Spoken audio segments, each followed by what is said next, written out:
Fala pessoal, tudo bem? Vamos dar continuidade aqui. Hoje vamos para o nosso quinto vídeo de 40 na nossa saga aí de resolução de questões para o MPSC, tá?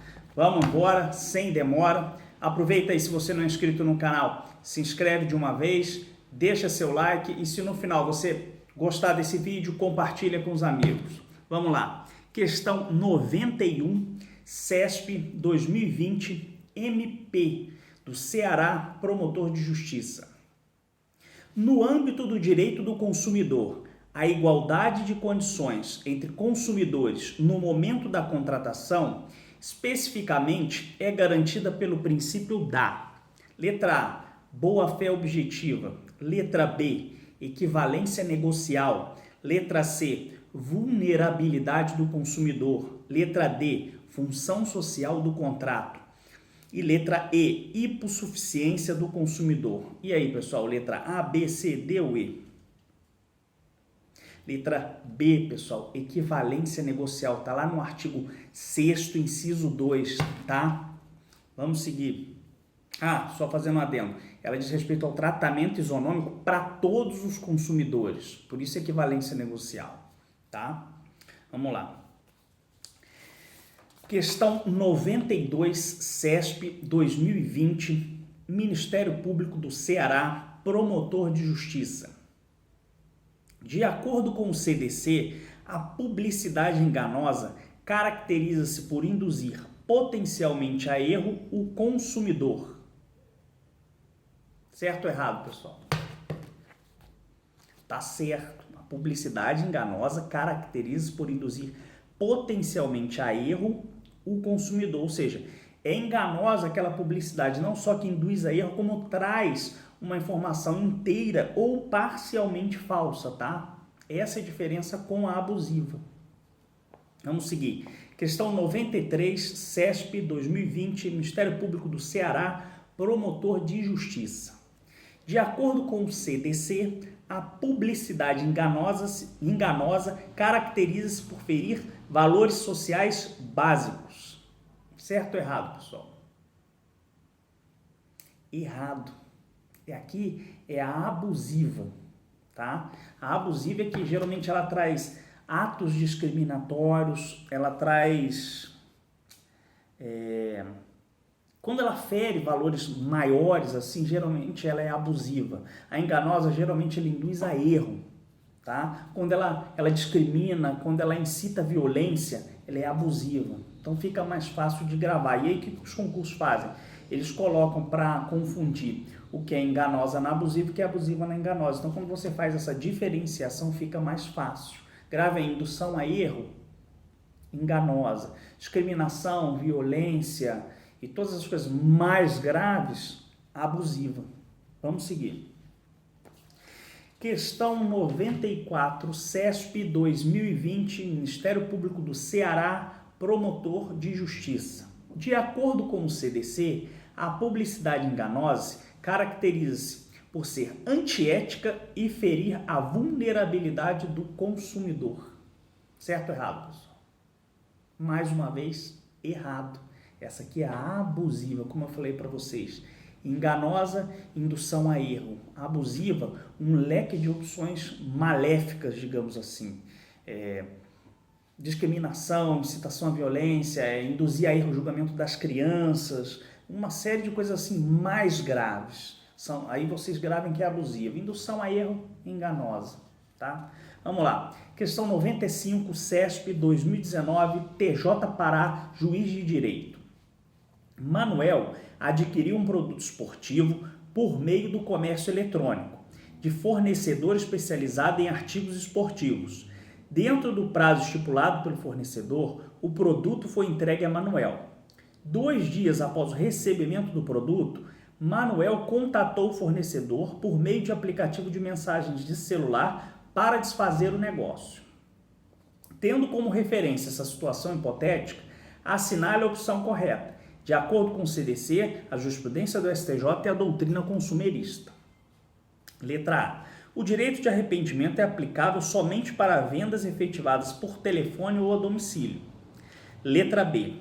As despesas com o frete para a devolução do produto ao fornecedor, em razão da extinção do vínculo contratual, devem ser arcadas por Manuel.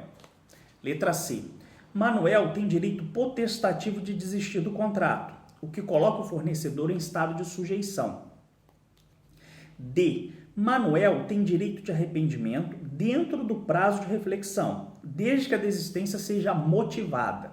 E letra E. Manuel terá direito de desfazer o negócio apenas se demonstrar que o produto contém vício. Letra A, B, C, D ou E, pessoal. Vamos lá, vamos uma a uma aqui. O direito de arrependimento letra A. O direito de arrependimento é aplicável somente para vendas efetivadas por telefone ou domicílio. A questão está errada. Por quê? O 49 lá ele fala que é aplicável às vendas fora do estabelecimento comercial. Aí ele coloca especialmente telefone ou a domicílio, ou seja, a internet, que foi o modo que ele realizou a compra, ela é fora do estabelecimento comercial. Então, o direito de arrependimento que ele cita aqui não é aplicável só para venda por telefone ou a domicílio, mas sim, especialmente telefone a domicílio e regra geral, fora do estabelecimento comercial. Questão errada. Letra B. As despesas com frete para a devolução do produto ao fornecedor, em razão da extinção do vínculo contratual, devem ser arcadas por Manuel. Certo ou errado? Também errado. Por quê?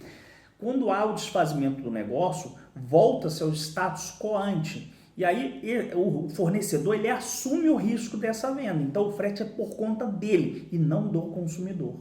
Tá?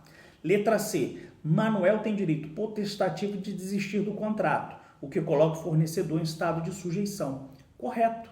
O direito potestativo dele de desistir.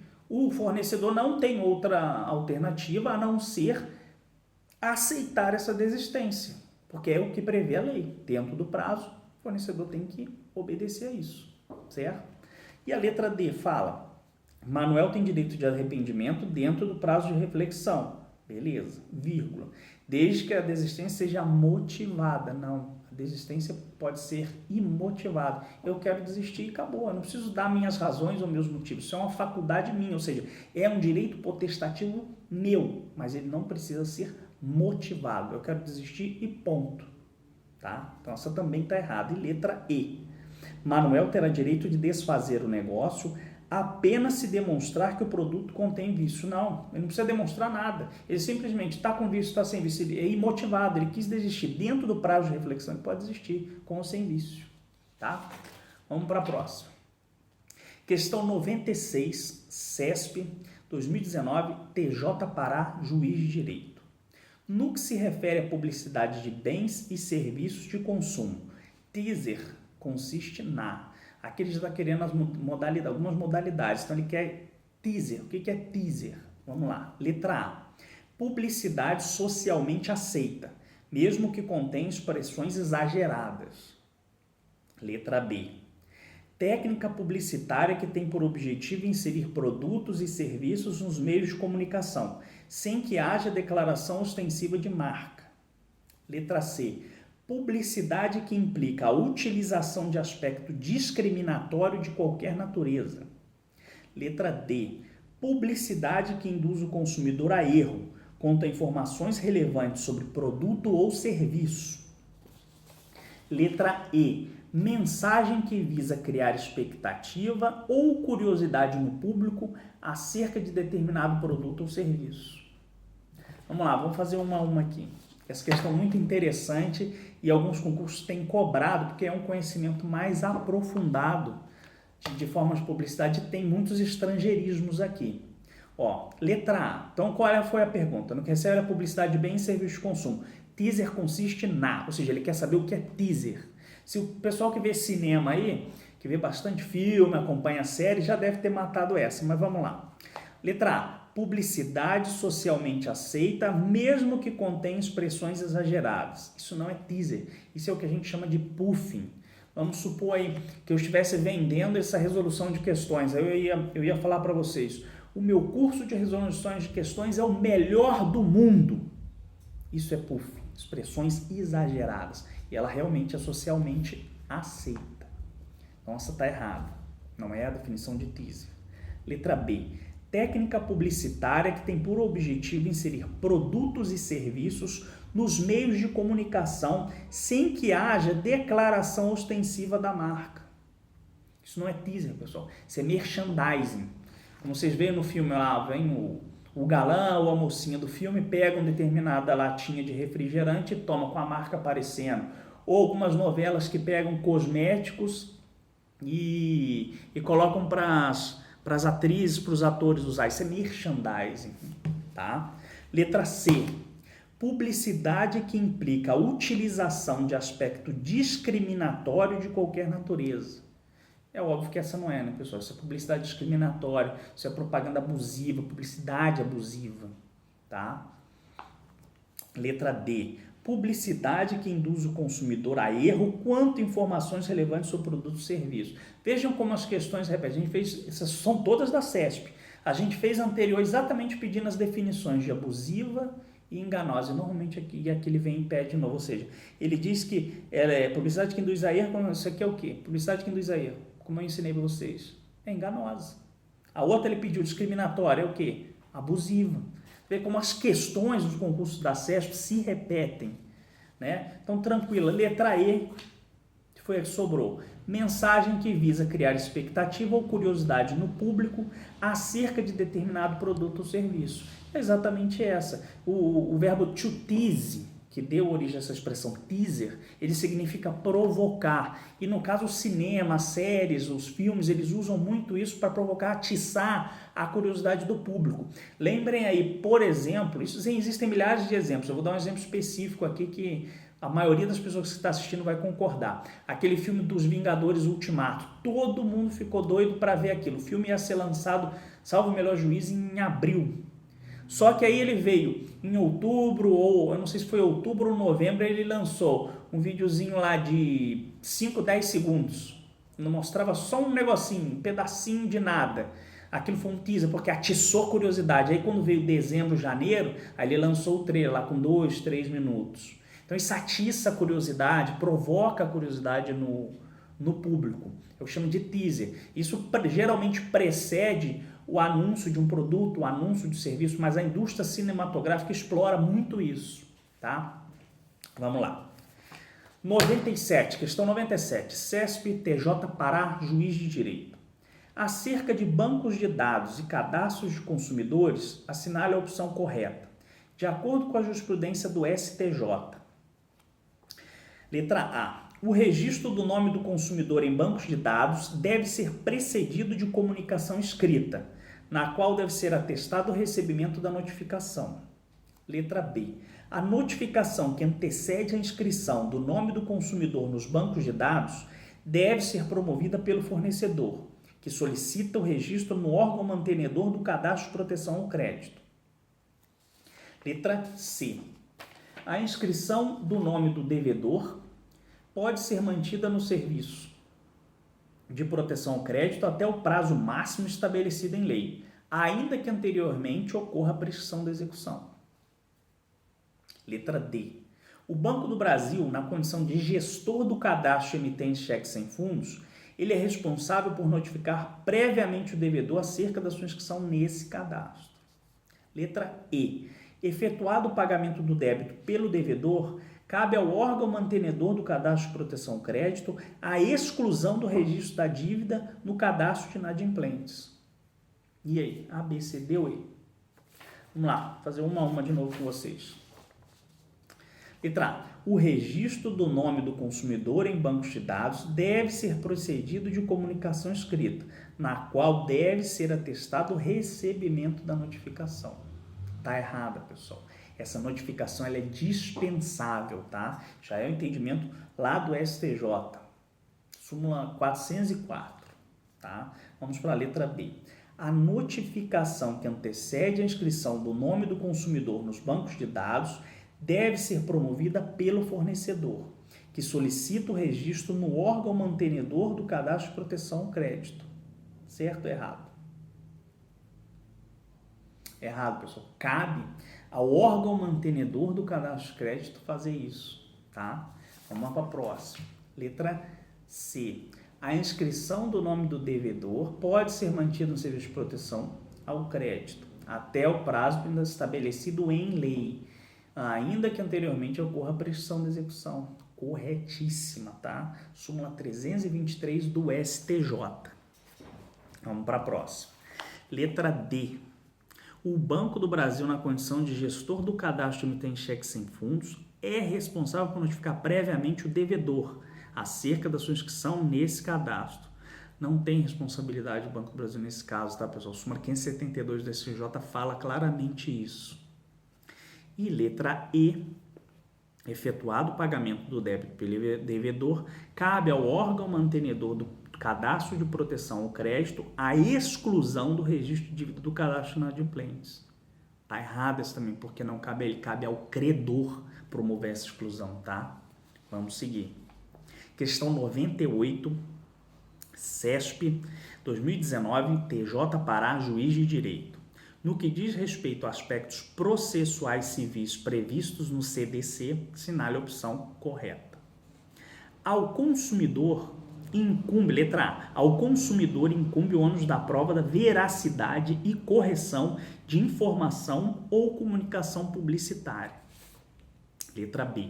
A intervenção de terceiros na denunciação da lide é vedada nas hipóteses de responsabilidade civil do comerciante por fato do produto. Letra C. O réu fornecedor que tenha contrato de seguro de responsabilidade não poderá chamar ao processo o segurador. Letra D. Nos casos que envolvam responsabilidade civil do fornecedor de produtos e serviços, o consumidor deverá propor a ação em seu domicílio, obrigatoriamente. E letra E. A inversão do ônus da prova pelo juiz depende da presença concomitante dos requisitos da verossimilhança da alegação e da hipossuficiência do consumidor. A, B, C ou D, pessoal? Vamos lá, novamente uma por uma. Letra A. Ao consumidor incumbe o ônus da prova da veracidade e correção da informação ou comunicação publicitária. Errado, pessoal, não cabe ao consumidor, cabe a quem patrocina. Está lá no 38 do CDC. Vamos lá, a B. A intervenção de terceiros na denunciação da lide é vedada nas hipóteses de responsabilidade civil do comerciante por fato do produto. Corretíssima, previsão do 88 do CDC, não cabe denunciação da lide, tá? Gravem isso aí, cai bastante isso também. Vamos lá, letra C. O réu fornecedor que tenha contrato de responsabilidade não poderá chamar ao processo o segurador. Pode, pessoal, o chamamento ao processo nesse caso é permitido lá por artigo 101, tá? Depois vocês deem uma olhada aí. Letra D. Nos casos que envolvam a responsabilidade civil do fornecedor de produtos e serviços, o consumidor deverá propor a ação em seu domicílio, obrigatoriamente. O erro aqui é obrigatoriamente, tá? É opção do consumidor, não é obrigatório. E letra E. A inversão do ônus da prova pelo juiz depende da presença concomitante dos requisitos da verossimilhança da alegação e da hipossuficiência do consumidor. Qual é o erro aqui, pessoal? A previsão lá do artigo 6º, inciso 8, ela não diz e, ela diz ou seja, elas são alternativas e não cumulativas, tá? Então também está errado. Vamos para a próxima. Questão 99, CESP 2019, TJ Pará, Juiz de Direito. A respeito de produtos e serviços na relação jurídica de consumo, assinale a opção correta, de acordo com o Código de Defesa do Consumidor e a doutrina consumerista. Letra A. Nos casos de vício, para cômputo do prazo prescricional, o CDC faz distinção entre produtos e serviços duráveis e não duráveis. Letra B. A relação jurídica de consumo somente incide nos casos de aquisição de bens materiais. Letra C. Não se aplica o CDC aos casos que envolvem serviços públicos prestados por pessoas jurídicas de direito público interno. Letra D. A relação jurídica de consumo somente é reconhecida nos casos de serviços pagos por remuneração direta. Letra E. O CDC pode ser aplicado aos casos que envolvem serviços públicos prestados de forma utilissíngule. ABCD aí, pessoal. Vamos lá. Vamos lá, uma de novo para vocês. A letra A diz o seguinte: nos casos de vício, para cômputo do prazo prescricional, o CDC faz distinção entre produtos e serviços duráveis e não duráveis. Essa está errada, por quê? Não é o prazo prescricional, é o prazo decadencial. Cuidado aqui que eu já vi que a CESP gosta de trocar prescrição por decadência, tá? Especialmente no CDC com relação àqueles prazos do 26 e do 27. Vamos lá, letra B. A relação jurídica de consumo somente incide nos casos de aquisição de bens materiais. Está errado. Outro cuidado aqui é quando eu falar somente, prestem muita atenção. São poucos os casos que tem na legislação que trazem essa questão do somente, tá? Porque a legislação ela é recheada de exceções. Então, qual é o erro aqui? Somente nos casos de aquisição de bens materiais, porque está errado. Não só são bens materiais, mas também os bens imateriais, tá? A e B errada, vamos para C. Não se aplica o CDC aos casos que envolvem serviços públicos prestados por pessoas jurídicas de direito público interno. Errado, pessoal. Se aplica a pessoas jurídicas de direito público interno. Está lá no artigo 3º do CDC. Letra D. A relação jurídica de consumo somente, olha aqui, o somente de novo. Somente é reconhecida nos casos de serviços pagos por remuneração direta. Errado, a remuneração direta também incide o CDC. E aí qual o exemplo de remuneração direta? Estacionamento de loja, estacionamento de shopping, programa de milha de cartão de crédito, programa de milha de empresa aérea, tá? Muito cuidado aqui. E vamos para a letra E que sobrou, que é que está correta. O CDC pode ser aplicado aos casos que envolvem serviços públicos prestados de forma utilissíngule. O que seria isso aqui? Está falando da tarifa ou do preço público. Ou seja, a gente está falando aqui de, na maioria das vezes, serviços de luz, serviços de água, serviços de telefonia, tá? Então, letra E é que está correta. Vamos para a próxima. Questão de número 100. CESP 2019, TJSC, Juiz de Direito Substituto. No que se refere à relação entre seguradoras e consumidores, assinale a opção correta à luz do Código de Defesa do Consumidor e do entendimento do STJ. Letra A. É abusiva a exclusão do seguro de acidentes pessoais em contrato de adesão para as hipóteses de intercorrência ou complicações consequentes da realização de exames, tratamentos clínicos ou cirúrgicos. Letra B. A seguradora poderá se recusar a contratar seguro se a pessoa proponente tiver restrição financeira em órgãos de proteção ao crédito, mesmo que essa pessoa se disponha a pronto pagamento do prêmio. Letra C.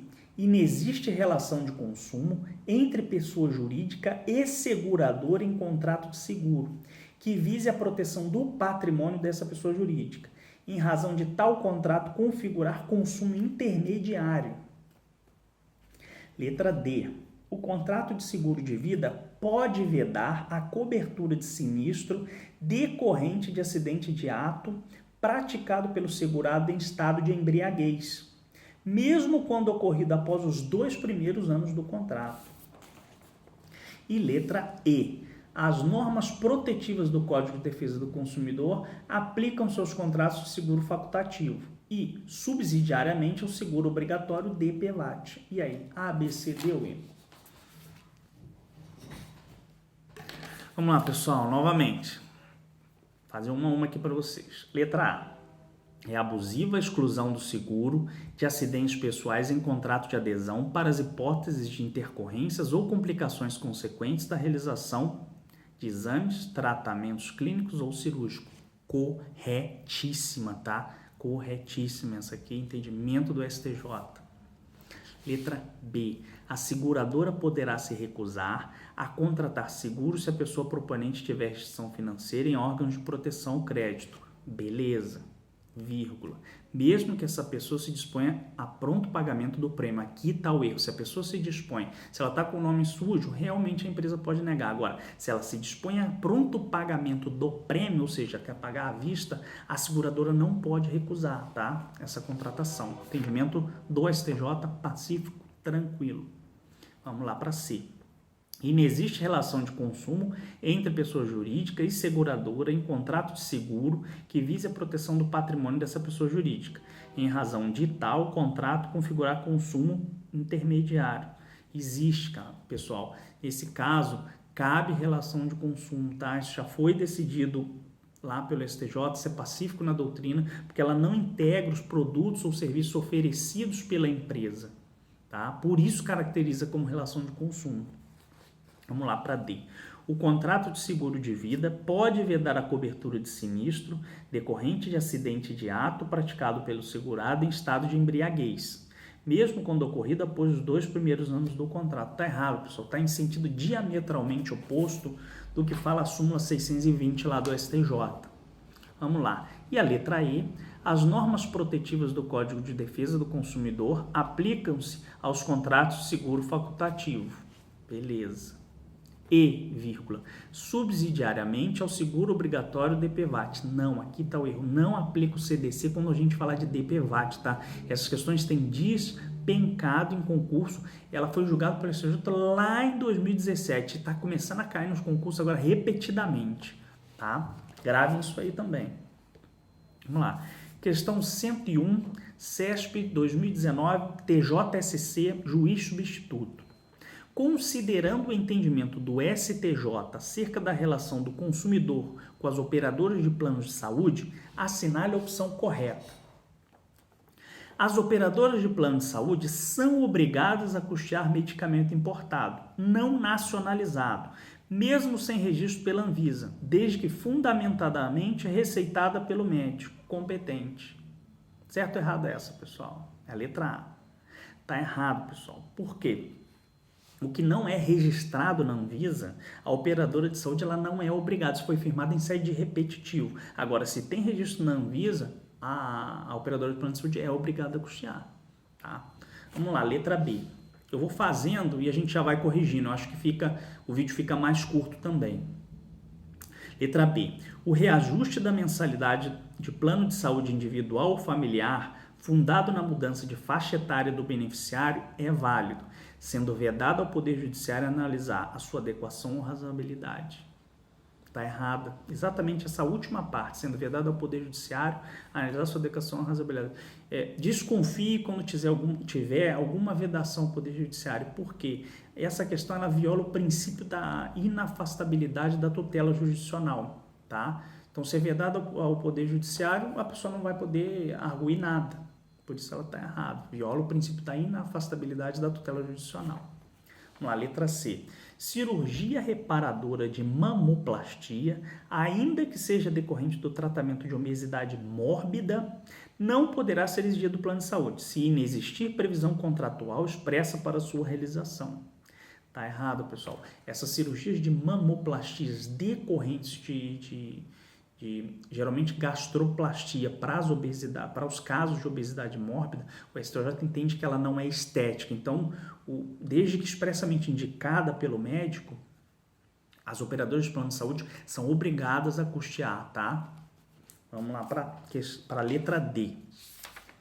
Embora seja abusiva, cláusula contratual que preveja a interrupção de tratamento psicoterápico por esgotamento do número de consultas anuais asseguradas pela Agência Nacional de Saúde Complementar, o plano de saúde poderá cobrar coparticipação nas consultas excedentes. Certo ou errado?